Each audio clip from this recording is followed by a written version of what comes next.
Hey everyone, it's me, Jai, and welcome back to another video. As you can see, sa likod ko, medyo madami kung anik-anik na nabili. So, i-haul ko siya ngayon. Excited ako. First time ko ata mag-haul sa Japan. Or nakapag-haul na ako before, pero parang more on mga pagkain. Hanggang ngayon naman, puro pagkain. Pero excited ako ipakita sa inyo lahat ng mga napamili ko. Mapapanood nyo na sa iba kong vlog na mag-isa nga lang ako. Nagbili na kami nila Kuya Chris nung isang gabi sa Donkey. Tapos kanina, mag-isa ako nagbuhat ng mga plastic. So, iisa-isahin na natin siya ngayon. Hindi ko alam para ako magbebenta talaga sa Pilipinas. Or baka pwede na akong magbenta. Magpasabay nga kayo sa akin. Anyways, I'm wearing their pajama. Not sponsored. Yes! So, una-una makikita dito ay mga xylitol. So, explain ko lang why. I have lots of xylitol. Meron din akong ibang brand ata na kinuha. Wala pala. Puro xylitol siya, guys. So, ilan to?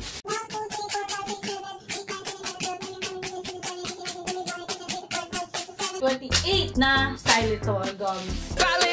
Kasi, una kong na-try to last year. Una ko siya na-try last year yata. Tapos nagustuhan ko siya. Nung naubos na yung dala-dala ko, ang nangyari, naghanap ako sa SNR, online. Nagtingin ako ng mga xylitol na gum. Pero hindi siya same ng meron dito sa Japan. Kaya ngayon, bumili na ako ng marami-rami para meron na akong stock hanggang next year. Iba yung gum ng xylitol na galing talaga sa Japan. Kaya dinamihan ko na siya. Ito, Spearmint, Maritime Grape, halo-halo na flavor. Peppermint, fresh mint, at meron din akong binili na ibang gum naman. Kasi sabi ni Ate Salina, maganda daw to kapag nagda-drive ka tapos aantokin ka. So, mag-chew ka lang na itong black para mawala yung antok mo. So, binili ko na yung natitira doon na 3 ganito. Yeah! Next! Meron din akong binili na mouthwash o Kuchi Lemon siya. So, may pinatry ulit si ate sa akin na mouthwash. Kasi, nung pagmumug ko talaga, parang tanggal lalaga lahat ng dumi sa ngipin ko. Ganun. So, kaya bumili na rin ako para may gamit-gamitin ako pag nagta-travel. Per pack naman siya. So, kasya siya sa bag. Tapos, usually guys, puro pang self-care yung mga binibili ko pag nagpupunta akong Japan. Kasi, tiwala ko sa brands nila. Tiwala ko sa mga product nila. Kasi nga na-try ko na. So, yes. Next, bibili akong panty.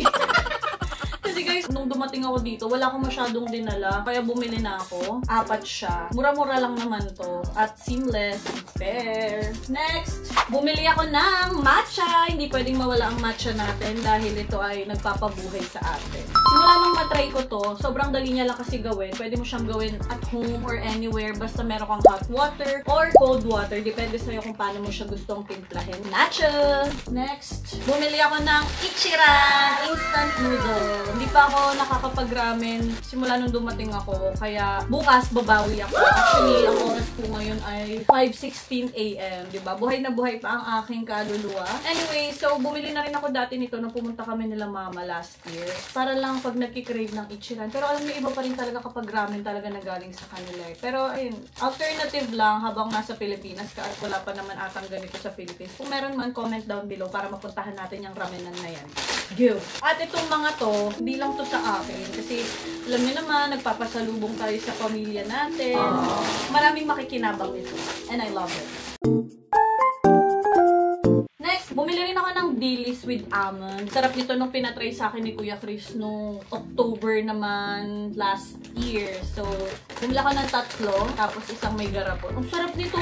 Kung hindi pa po kayo nakakatikim nito at nakabisita kayo ng Japan, itry nyo tong dilis na may almond. Ang tawag sa kanya ay almond fish. Kasi favorite namin to mga pang tanpulot. Yes! Bumili rin ako ng squid. Pero ito may cheese siya. Masarap din to. Isa sa mga paborito ko na minangata. Snack lang siya. Tapos parang punit-punit lang siya na squid. Ito para siyang cold cuts. Cheese na pwede mong kainin kapag nagwa-wine. Or siguro pwede mo rin siyang gawing snack. First time ko kasi pinakita lang ni Ate Salina. So, binili ko na din. Guys, sobrang dami kong binili ng mga pangpasalubong sa mga bata at sa mga matatanda. Yung mga gummies na ito, lalo na to, masarap to maasim siya. Favorite ko. Tapos, syempre, iba naman din kasi pag bumibili kasi ako sa mga ganun, lagi kong may cellphone talaga at kino-convert. Tapos mura lang kasi talaga siya. Kaya medyo dinamihan ko na para marami ring makatikim. Iba-iba yung flavor niya at iba-ibang type ng mga ganitong pagkain. Hindi ko na siya makuha lahat, guys. Pero ito siya. Iba-iba. Nalalagdag kasi. Tapos may candy din.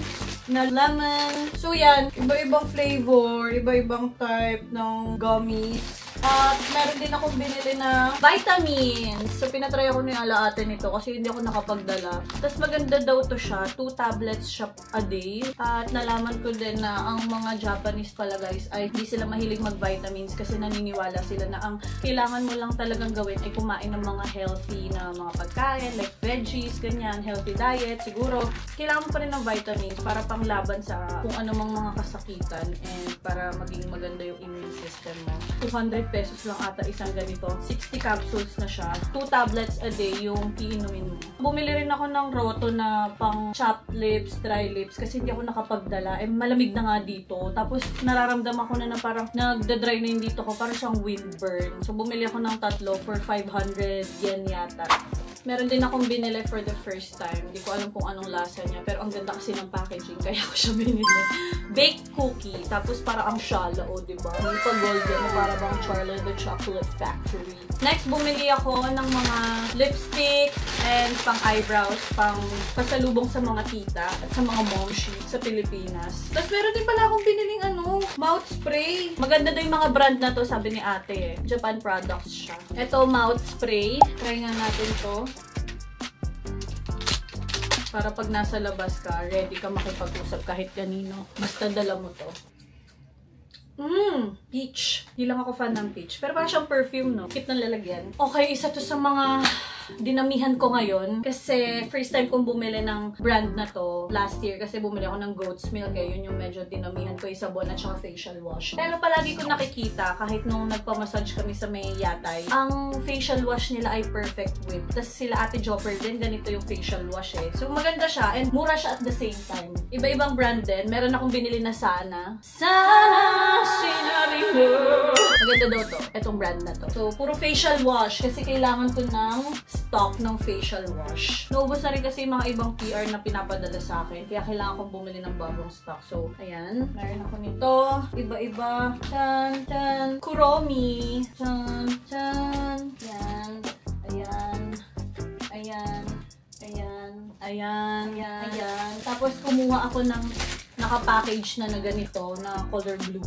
Ito yung palagi ko halos nakikita. Parang ito yung pinakasikat. Tapos mas mura siya kaysa kapag isa-isa mo siyang binili. So, bumili din ako ng, maganda daw yung brand na to. Bumili ako ng hand cream. Tsaka, ganito yung brand na binili ko last year ng mga sabon, goat's milk. Pero this time, kumuha ako ng isang hand cream. So, mahilig ako sa mga lotion, ganyan, for hands. I love lotions. At syempre, pag nasa Japan, hindi mawawala ang eye drop. So, bumili ako ng marami para ipangpasalubong sa mga kaibigan at sa pamilya. Yes! Tanan! Okay. Bumili din ako ng damit sa Avail na hindi ko sure kung magagamit ko. Ayan. Ang ganda nito. Super fur. Ayan o. Diba? Tapos sobrang soft niya. Medyo mura pa yung mga winter na pandamit ngayon ata. Kasi hindi pa nagwi-winter eh. Autumn pa lang eh. Pero yun, nakabili tayo ng ganito. Knitted. Yes! Autumn feels. Ito medyo mahal. Pero ang ganda niya, bouncy siya. At nakabili ako ng sapatos! Naalala ko kasi first time ko makapunta ng Avail last year, March. Kasama ko sila mother. Tapos dinala kami nila Kuya Chris doon. First time ko pumunta ng Avail. Yung sapatos ko na ginamit sa picture na to, galing sa Avail. Bumili ako ng chunky. Mahilig ako sa mga chunky shoes. This is only 1,200 pesos kung i-convert. Ang gaan niya. At matangkad ako dito. Meron din ako nabiling bag. US Polo siya. Nakakatawa kasi akala ko tatanggalin to. Talagang sinama nila sa pagbalot. Tapos bumili ako nito. Self-defense. Ay, keychain. Look at this. Kasi wala pa akong bag na ganitong color. Tapos pahaba. Tapos kasha phone ko. So yes for me! And last but not the least, mga nabili ko sa 7-Eleven, meron ako na-discover na sobrang sarap. Bilang mahilig ako sa sour cream and onion, na-discover ko itong brand na to. Pag pumunta po kayo ng Japan, at lalo na if fan kayo ng sour cream, try nyo to. Meron kang milk na malalasahan talaga. Ang sarap niya, promise! Kaya inubos ko na yung nandun kanina sa bandang kasi nga, hindi na ako bibili dahil tonight, mag-aayos na ako ng mga maleta ko. At shoot na lang ang atake ko bukas. So, bumili ako niyan. Pampasalubong para matikman ng mga person sa Pilipinas. Saka itong Jollibee, sobrang sarap nito. Alam ko may ganito sa Pilipinas eh. Pero feeling ko mahal. Masarap to. Meron din pala akong binili sa 7-Eleven na sunscreen, the spray lang. Tapos, meron akong binili na alcohol. Ang lupit kasi, ayan, si Convert. Pero 230 plus lang ata to. Ganito. Syempre, mga alak-alak sa Philippines, medyo pricey, diba? So, bumili ako ng 3 brand pang papasalubong ko sa mga kuya ko at papa ko. Alam mo, dami, no? At alam nyo, atake yung ganitong 2 liters na tubig. 49 pesos. Liters. So yun, ito na lahat ng mga napamili ko. Sobrang dami. Ang problema ko ngayon, hindi ko alam paano ko sila pagkakasyahin sa maleta ko. At kung ilan ang idadagdag kong kilo. Papakita ko sa inyo. Wow! Para siya magbibenta! Right? Right. Anyways, yun lang guys. Super quick Don Quijote haul. At sana na-enjoy nyo to. Meron kayong mga nakuha na ideas na kung makikita nyo man to pag nag-visit kayo ng Japan, itry nyo din and let me know kung nasarapan din kayo. Let's go! I guess ito ko na po tatapusin ang video na to. Thank you very much for watching. I hope you enjoyed. And I hope you enjoyed, and if you did, please like and subscribe, and I'll see you on my next vlog. Bye!